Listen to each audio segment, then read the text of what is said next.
Olá pessoal, aqui Carlos Lima mais uma vez, do canal Redescobrindo a Verdade. Nós vamos dar sequência aqui a essa playlist de instituição não é a igreja. O tema de hoje é: toda instituição tem um dono, e esse dono não é Jesus. Então, o que nós chamamos de igreja como instituição, na verdade, tem um dono. A verdadeira igreja ela tem um só rebanho e um só pastor, mas toda instituição tem um dono, que pode ser uma pessoa, uma família, um grupo eclesiástico, uma convenção, etc. A verdadeira igreja de Cristo, como já dissemos, um só rebanho, um só pastor. Por isso, todas as autoridades de Israel reuniram-se e foram falar com Samuel em Ramá. E disseram-lhe: Tu já estás idoso, e teus filhos não andam em teus caminhos. Escolhe agora um rei para que nos lidere à semelhança das outras nações. 1 Samuel 8, de 4 a 5. A nação de Israel ela estava sendo governada por juízes que eram escolhidos por Deus, mas ela olhou para as outras nações e ela entendeu que um rei seria melhor, né? Comparando ter um rei com ser governado por juízes, os dois sistemas eles tinham pontos ruins e pontos bons, né?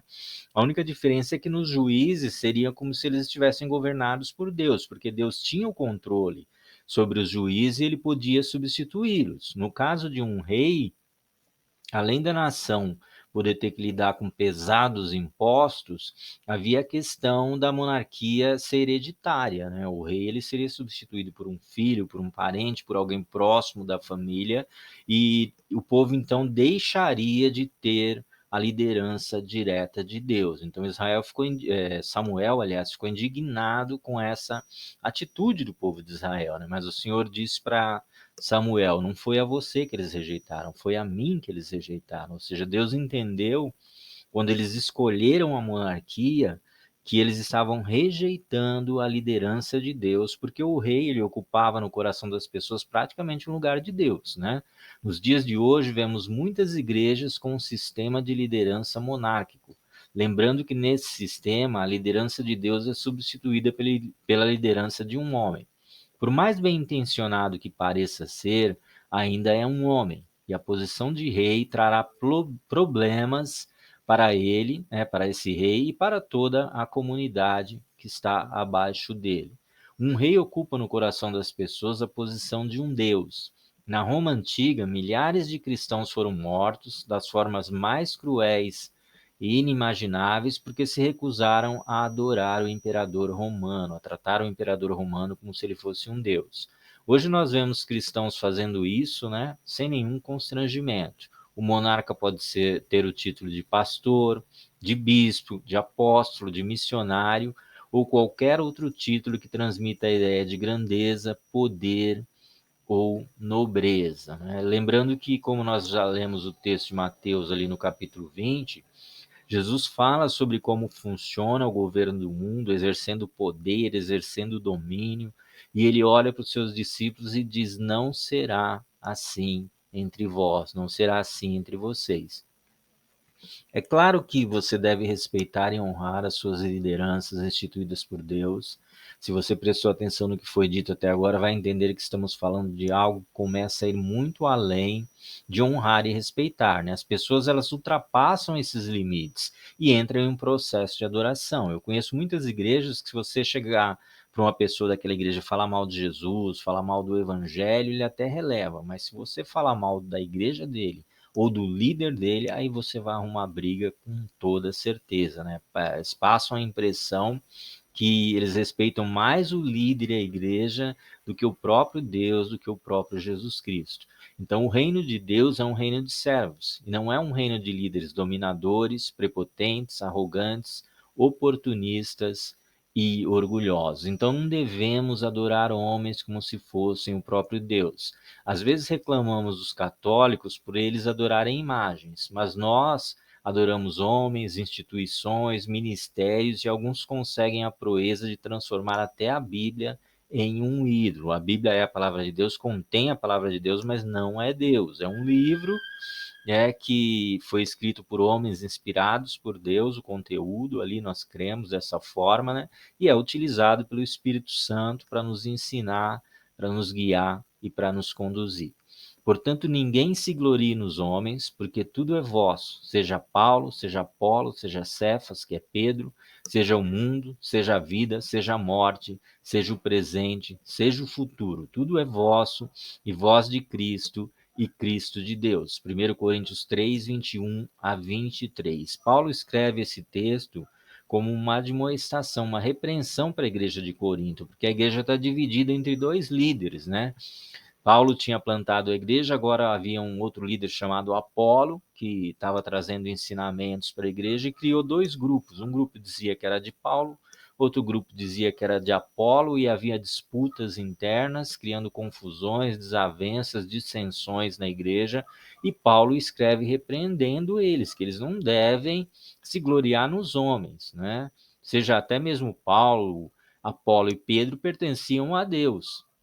Então, eles também eram de Cristo, ou seja, estavam todos ali mais ou menos no mesmo nível, não era para ficar considerando umas pessoas como se fossem superiores, como se fossem o próprio Deus. Sim, respeitar e honrar, como já dissemos, faz parte, né? Se você não é capaz de respeitar e honrar a sua liderança, você não serve para servir a Deus. Não vou descrever todos os modelos institucionais que existem e como eles funcionam, até para que você mesmo possa analisar os modelos que você conhece, né? Aqueles que você fez ou faz parte, procure identificar diante de qual tipo de liderança você está. É uma monarquia? Uma monarquia é quando existe um líder que ele é vitalício, né? Ele fundou aquela igreja e a liderança dele é vitalícia. Ele vai ficar ali até morrer, ninguém pode substituí-lo. E quando ele morrer, provavelmente um filho, alguém da família, mesmo que tenha uma pessoa na igreja mais capacitada, é um filho ou alguém da família que vai assumir essa liderança. Pode ser um sistema parlamentarista, com um grupo de líderes, presbíteros ou bispo, ou ainda um sistema democrático que tem um presidente que precisa ser reeleito de tempos em tempos.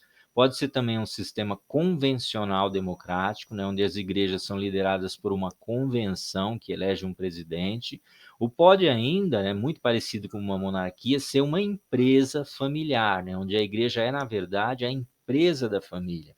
Existe uma família ali que fundou a igreja, então todos os cargos importantes da igreja têm alguém da família na liderança, e quando as pessoas, os líderes vão morrendo ou saindo, alguma coisa acontece, outras pessoas da família é que vão assumindo ali as posições de liderança na igreja, fazendo com que a igreja seja uma empresa familiar. E quase ia me esquecendo, né?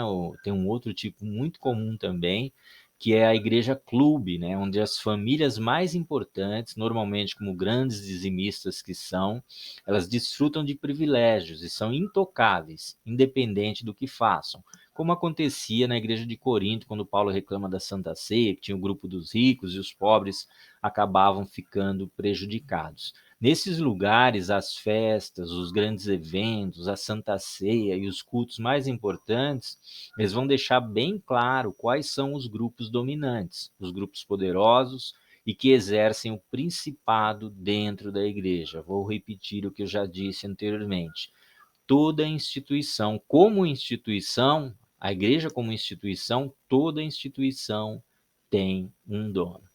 E nesses tipos de liderança, o dono não será Jesus. As instituições são elementos humanos, do mundo natural, que ficam a encargo dos homens. Jesus não vem buscar instituições. No reino de Deus, tudo, absolutamente tudo, será novo, até o nosso corpo, pois a Bíblia diz que a carne e o sangue não herdarão o reino de Deus. Na parábola do rico e Lázaro, Jesus diz que nada deste mundo passa para o mundo onde os filhos de Deus estão. Somente o nosso espírito transformado, regenerado, que receberá um novo corpo, poderá herdar o reino de Deus. Até a terra e o céu serão purificados para receber os eleitos, transformando-se em novo céu e nova terra. Não pense que você ou eu ou alguém vai levar bagagem, porque não vai.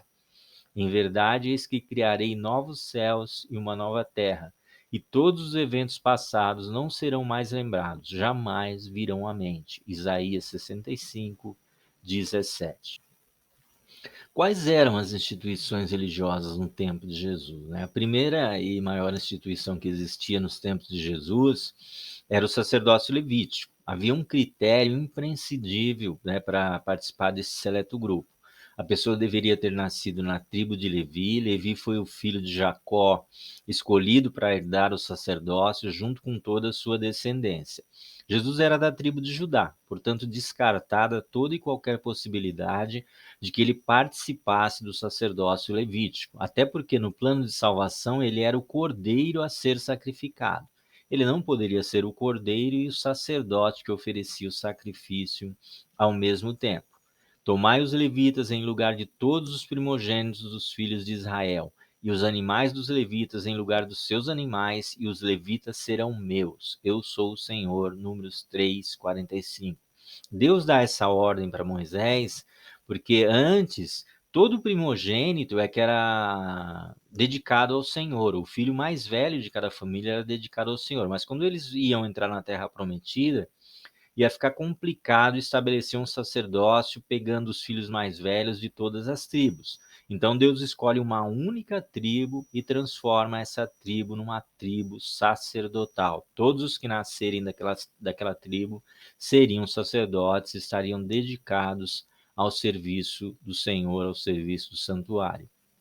As outras instituições, já nos tempos de Jesus, eram fariseus, saduceus, zelotes, essênios, herodianos. Muito pouco se sabe a respeito desse grupo dos herodianos.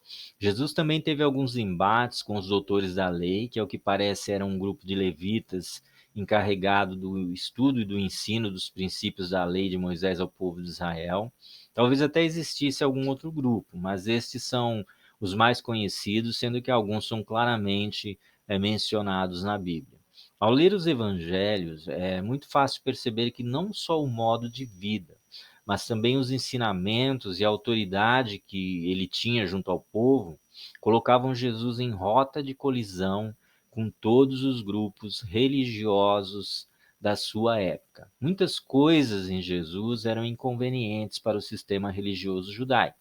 A forma como ele se misturava com os pobres e com os pecadores, curando e libertando enfermos e oprimidos, o fato de Jesus não se envolver politicamente no combate aos conquistadores romanos, o visível desinteresse dele por bens materiais, posições de destaque e autoridade junto ao povo.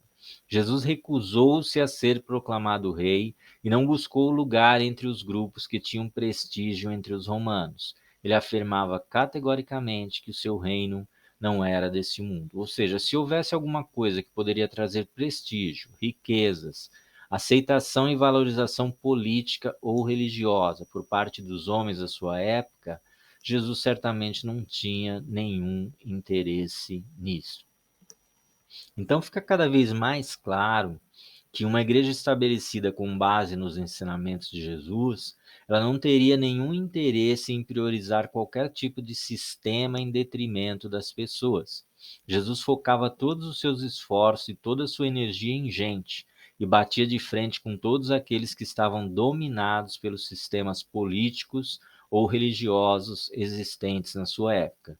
Quando um dos seus discípulos chama a atenção de Jesus para o templo e a beleza da sua construção, ele olha para tudo aquilo sem nenhuma empolgação e diz: E saindo ele do templo, disse-lhe um dos seus discípulos: Mestre, olha que pedras e que edifícios. E respondendo-lhe Jesus disse: Vês esses grandes edifícios? Não ficará pedra sobre pedra que não seja derrubada. Marcos 13, 1 e 2. O povo estava se afastando cada vez mais de Deus, né? Os sacerdotes estavam corrompidos, muitos deles envolvidos politicamente, né, com os romanos, e isso faria com que Deus não se preocupasse com a destruição do templo, né, já que Israel sofreria as consequências dos seus pecados. E o templo, na verdade, era apenas um elemento para que o povo servisse a Deus, né? Quando Davi se propõe a fazer um templo, Deus fala para Davi: que templo vocês vão me edificar se a minha mão fez todas essas coisas? Então Deus não tem interesse naquilo, mas Deus vê que é uma necessidade de Davi, né? Davi andou por muitos lugares e ele viu que todos os povos tinham lá os seus templos, os seus edifícios dedicados aos seus deuses. Israel não tinha um grande templo dedicado a Deus. Então Deus viu que era uma necessidade de Davi, uma necessidade do povo de Israel, e Deus falou para Davi, então se vai fazer, então vamos fazer do jeito certo. Então Deus dá todas as coordenadas e todas as diretrizes de como o templo deveria ser feito, porque as coisas dentro do templo representavam coisas do mundo espiritual. Jesus tentava levar o ser humano a perceber o valor que tem diante do Criador e, consequentemente, levá-lo a ver que o próprio Deus dá para todo o valor que Deus dá para todos os seus filhos, ou seja, Deus valoriza e quer que eu valorize também a vida dos meus semelhantes. Na parábola das 100 ovelhas, contada por Jesus sobre um pastor que, ao chegar com suas ovelhas, ele percebe que falta uma, ele guarda as 99 em lugar seguro e sai por campos, valados, montanhas, até encontrar a ovelha perdida. Então, Jesus deixa claro que para Deus a vida de todos os seus filhos importa. O amor de Deus é grande o bastante para todos nós. No seu coração existe espaço suficientemente grande para todos os que o aceitarem. Mas Deus prova o seu amor por nós ao Cristo haver morrido por nós quando nós ainda éramos pecadores. Romanos 5, 8. Nas considerações finais, gente, a gente vê aqui que toda instituição, o lado institucional, ele sempre vai ter um dono que tem a última palavra na igreja, vai tomar todas as decisões importantes e muitas vezes defender seus próprios interesses, né?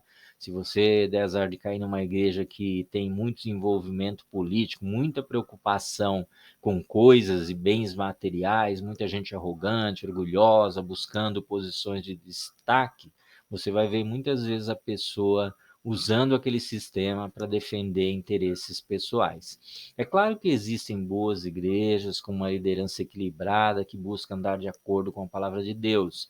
Eu mesmo conheci algumas delas. Porém, mesmo nessas igrejas, ficará claro que existem pessoas que são, de fato, os donos e responsáveis pela igreja como instituição. A igreja como instituição sempre vai ter um dono.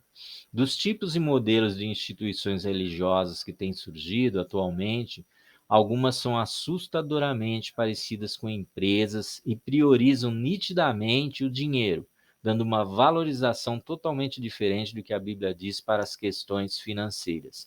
Em algumas igrejas, Deus parece um banqueiro gordo, sentado em uma escrivaninha, fumando um charuto e contando os seus milhões, né? Essa é a definição que você poderia dar para algumas igrejas, dada a forma como elas lidam com Deus, como elas lidam com o dinheiro. Então, eu quero te agradecer por assistir esse vídeo. Se você chegou aqui, até aqui, assiste ao vídeo 4, né? Nele nós falaremos sobre a escolha de Maria.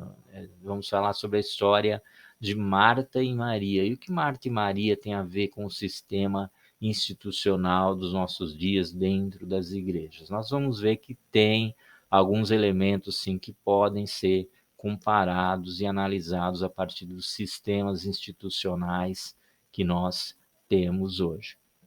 Fico grato aqui por você permanecer até aqui, né? Se você gostou, deixa aí o seu like, se inscreva no canal, ative o sininho para receber as notificações. Se quiser, deixe nos comentários a sua opinião, nos ajude a conhecer, né, o que você pensa, o que as pessoas pensam sobre esse assunto, para que a gente possa continuar tratando de assuntos relevantes ao reino de Deus. Fostes comprados pelo mais elevado preço, não vos torneis escravos de homens. 1 Coríntios 7:23, né? Eu peço desculpas por alguns cortes da voz, eu tenho um problema na voz, né? Creio que Deus vai estar tratando isso, né?